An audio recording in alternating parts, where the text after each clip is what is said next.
Show you how to get that metadata off of your photo if you've forgotten what your shutter speed, ISO, lens, make, model is. If you ever have a photo and you're like, what did I do? Well, for starters, when you pull up the photo in Lightroom, it'll tell you your ISO, your focal length, your aperture, your shutter speed. But what if you forgot what lens you used or any other information? You can come down to this metadata window, and the kind of metadata we want is called EXIF metadata. EXIF metadata will tell us everything about this photograph. We can scroll down.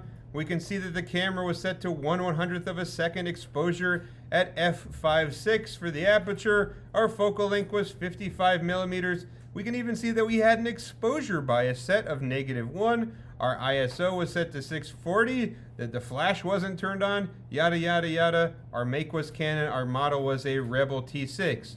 For this assignment, all that I really ask for you to have noted is your exposure settings, the shutter speed and the aperture, right, as well as the ISO. And then on the lens, you need to tell me what model lens you used. Yes, the name of the lens is this long, confusing thing, EFS 18 to 55 millimeter, f3.5 to 5.6 IS2. That is the model of the lens, right? And you can say that your focal length on that lens was set to 55 millimeters. So that's how you find out what lens and what exposure settings you had in Lightroom.